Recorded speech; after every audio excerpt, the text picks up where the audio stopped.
Hi, it's Denise Mathew here. Today I'm going to do a ring that I've sort of done something like this already before, where I've used a small hole bead and then just put it on a base ring, so that way you can use two different wires when you're making a ring. Today I'm using a briolet instead, and it's giving it a little bit of a different look, but it's also the same concept where you can use a base wire that's a little heavier, that's going to be better for your finger, and then you can use a lighter wire that will go through your gemstone bead. So what I have so far, what I've made so far, is this is sort of a little garnet kind of ring. It's a petite version of it. This is a amethyst version of it, and I'll have better pictures of these in the tutorial. And you can see it's sort of like a ring setting.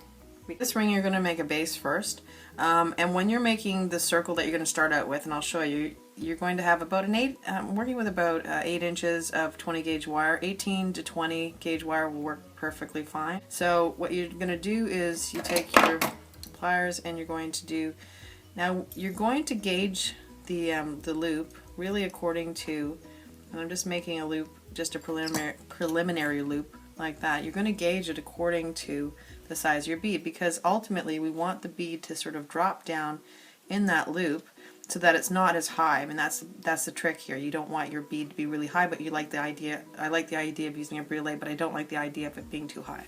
So if you were using this one, which I'm going to use in a minute, you would use it about that big. But if you use something smaller, then you would make your loop a little bit smaller, just so it kind of drops in there. Okay, so I'm just going to adjust that, test my bead against it. Now just make it a little bit bigger, and really make it as big as you want it to sort of drop in. So this is a fairly tall bead, so I want it to drop in a little bit more, so I think that's about right. Okay, so now that I've done that, I'm just going to take the longer side of the wire, if there is one. It may not be if it's really even, and then just do a couple wraps. And you can always straighten this out in a minute. So you're just wrapping the loop a little bit. Okay, and this is just basically stabilizing it. So now that you have this, now I'm just going to straighten out that loop and then just kind of push those loops together, and then that would be the beginning of my ring. Okay, and try and maintain your circle as much as possible. Now I'm just going to grab hold of my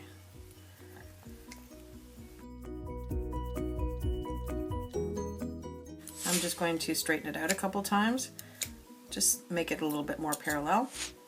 Okay, so now we're going to make this one size smaller than the size we need. So if I'm making a size 8, then I would go a size 7, and I'm just going to make sure those wires aren't crossing and just go right around,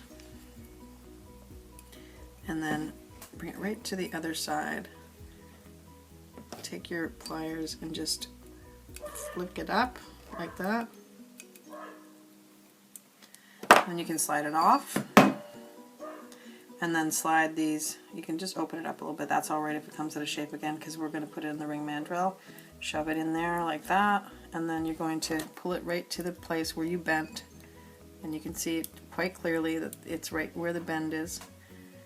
And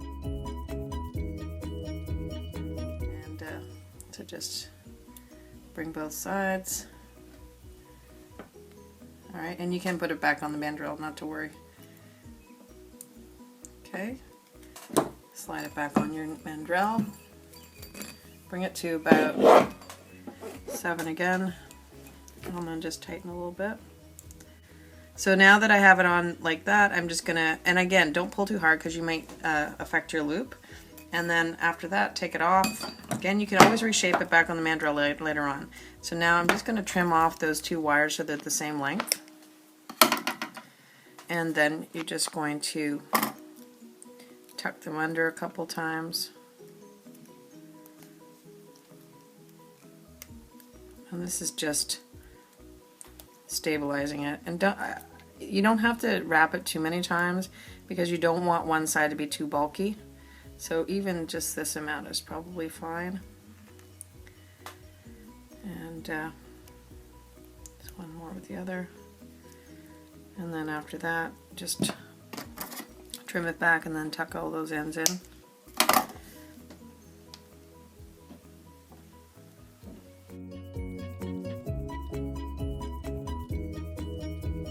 that's done, then just make sure your loop is straight. Again, you can put it back on the ring mandrel if you want, but I think it's fairly okay. Check my bead fits in there pretty well. So now I'm working about with probably 3/4 foot of 26 gauge wire. You can use whatever wire will fit through your bead, and depending upon how much you want to wrap your stone is really how much wire you want to use. I would say a minimum you would use would be what I'm using, 3/4 foot. So one side I'm going to have shorter than the other, and the reason why is because I'm going to do more wrapping on the side that, on the opposite side from the one that has these wraps, so that it makes it a little bit more even looking, okay? Because there is some wraps here, but still this is a bit bulkier. So just slide that through your circle. And if you notice, it drops right in to that circle, and you can see that it's sort of stabilized in there. Again, you don't want this to drop too far in because it will poke your finger when you're wearing it, so that's something to keep in mind, okay? So now separate those wires, okay, like this. So this is what you have right there. And then just take the shorter wire and then just wrap it around the, again, like I said, the bulkier side. And just stabilize it a couple times. And you're really not going to do much with this wire other than really stabilize it. So you're just kind of trying to cover the, you just really want enough wire to cover that up so it looks like it's all fine wire and that there's really no heavier wire underneath it. So you're just kind of camouflaging it. Okay, so just straighten out your bead and make sure everything's good, and now you can start to stabilize on the other side. So now I'm only working with one wire, the other one's already been wrapped and trimmed. Okay, so now I'm just wrapping it around the base like I did with the other one, and there's really no amount of times, it's just as much as you need to sort of keep it stable for that moment.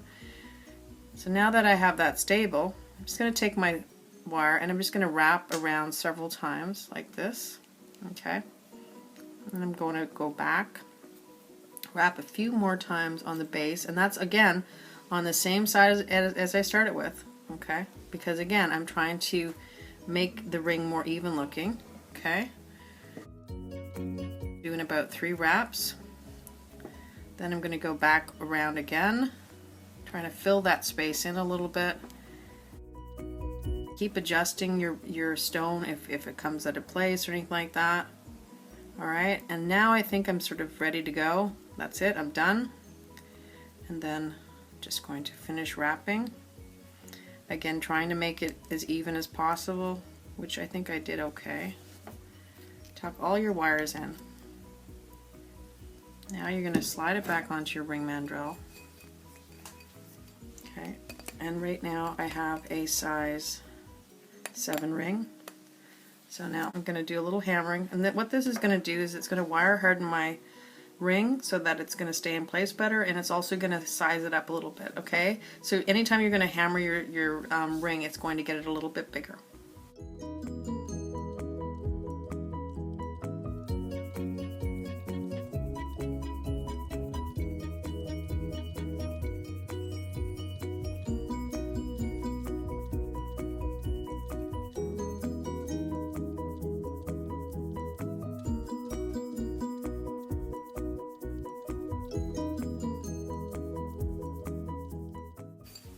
So now I have a size 8 ring, and when I was sizing it, if you noticed, I was pushing a little bit sort of on an angle with the hammer like that, and then flattening. Okay, and so that gives you this kind of a finish at the end. Okay, slightly hammered, and it's much firmer in place. So now I have a size 8 ring, and this concludes the tutorial. If you liked it, please like, share, subscribe, and comment, and I'll see you next time. Thanks for coming. Bye for now.